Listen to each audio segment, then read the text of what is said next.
A primeira equipe de telejornalismo é montada por Sérgio Gutenberg e outros profissionais vindos do rádio e das redações de jornais. O Sérgio Gutenberg era um homem muito cauteloso, muito cuidadoso, um grande redator. Era um cara excepcional, uma humildade fora do comum. Quando eu cheguei de Salvador para assumir o lugar dele, ele humildemente me chamou no canto, assim, na hora da posse. E disse: "Você se incomoda se eu continuar trabalhando com você?" Eu estou perguntando porque normalmente o chefe que assume não gosta que o anterior fique. Tá? Eu disse: "Não, Sérgio, você pode ficar, não tem problema nenhum." E ele ficou mais uns 6 meses trabalhando comigo, foi meu braço direito dentro da televisão, da TV Sergipe. Quando a televisão se consolidou no Brasil na década de 70, não tinha ainda uma linguagem de televisão. Você tinha praticamente um radiojornalismo ilustrado. E as TVs, a nível nacional, conviviam com essa experiência de procurar um novo caminho. Quando a TV Sergipe se associou à Rede Globo de televisão, passou a ter um compromisso com a busca dessa linguagem. E isso produziu uma mudança profunda, porque cobrou, além da metodologia, novos equipamentos, cuidados especiais com a forma de você apresentar as notícias. A televisão deixou de ser um rádio ilustrado na televisão e passou a ser realmente um telejornalismo. Eu acho que a TV Sergipe teve esse papel muito importante. Então, eu vim para cá no dia 1º de março de 1977. E aí me apareceram 2 personagens importantíssimos, Teotônio Neto e Nestor Amazonas. E foram pessoas que fizeram mágica com o telejornalismo da época. Você sabe que tudo era na base do preto e branco e você tinha os tanques para revelar o filme e depois editar os filmes com acetona, que faz a unha. Isso é verdade, gente. O que eu estou dizendo, ninguém me contou, não. Eu vivenciei essa história. E, na verdade, a gente conseguia fazer um telejornalismo participativo. A máquina era uma Bell House antiga, pequenininha, desse tamanho assim. E era com essa...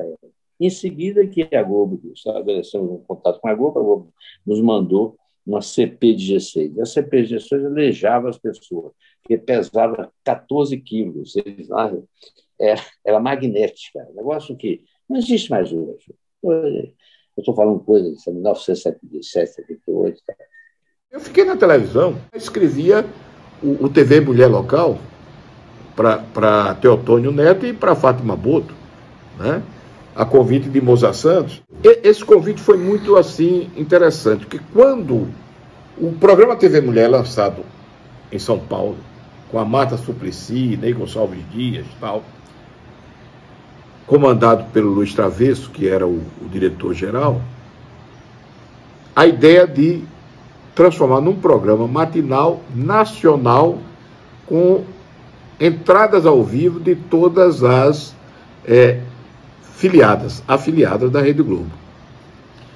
E aí, quem é que começa a trabalhar isso? Começa a trabalhar Teotônio Neto.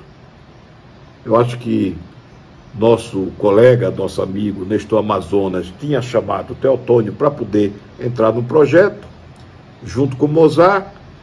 É indicado um rosto feminino diferente, que não estava acostumado, porque tinha outras pessoas, né? Tinha a Nazaré Carvalho, que já era, mas tinha aquela ideia da titia Nazaré, não era bem o perfil. Tinha Deise Monte, mas também não era aquele perfil que eles queriam. E aí lembraram de Fátima Boto. Em 82 eu fui para a TV, 81, para a TV Sergipe. Eu já estava trabalhando como jornalista, como apresentadora do TV Mulher. Conversando num aniversário de uma amiga com Jorge Carlos Gomes, ele me fez o convite. Nós temos que abrir, colocar na grade, inaugurar em Aracaju, em Sergipe. A TV Sergipe quer trazer o TV Mulher, Marília Gabriela, a apresentadora Marília Gabriela, para Aracaju. E você pode fazer um teste. Eu me interessei e fiz o teste e passei.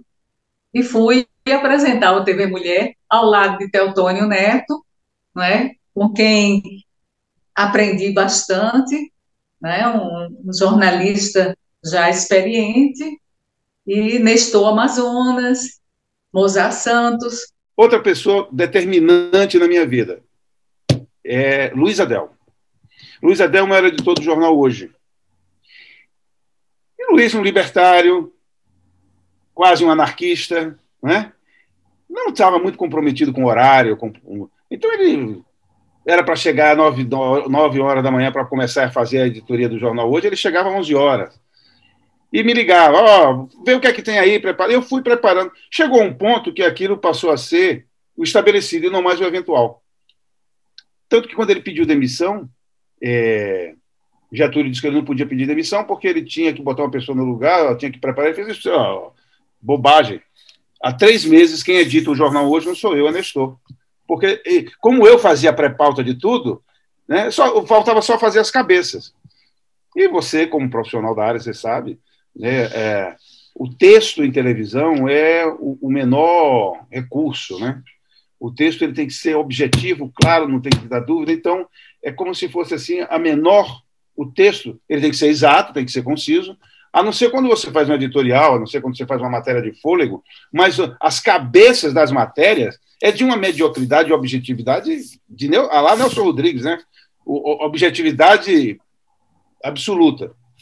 Então, e aí eu passei a ser o editor do jornal Hoje. Eu sempre fui um editor irrequieto, né, que gostava de transformar as coisas em debates. Então eu era um repórter desse tipo, eu era um editor desse tipo, que promovia muitas matérias especiais.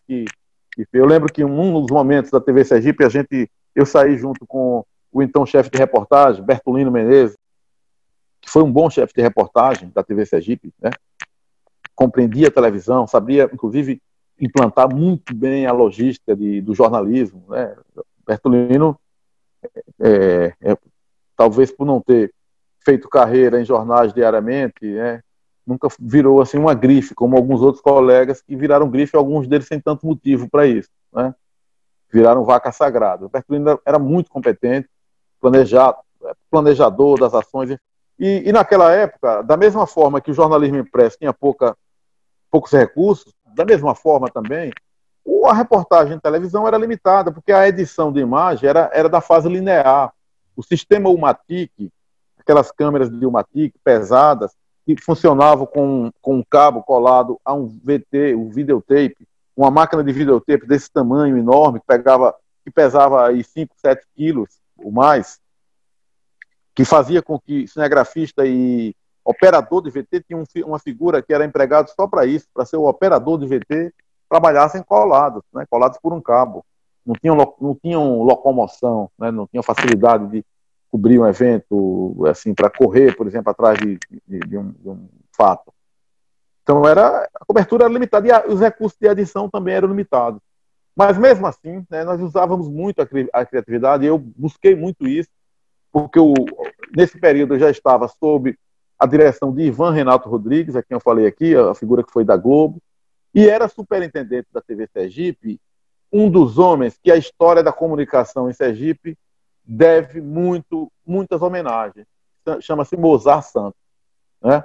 Essa figura é um dos fundadores da comunicação moderna sergipana, né? Nosso querido Mozart. Mozart ele é do começo da televisão sergipana e já chegou renovando essa televisão. Mozart gostava de desafios, gostava de gente traquina como eu, que procurava sempre quebrar a normalidade. Então era dessa forma que eu atuei na TV Sergipe, Carvalho.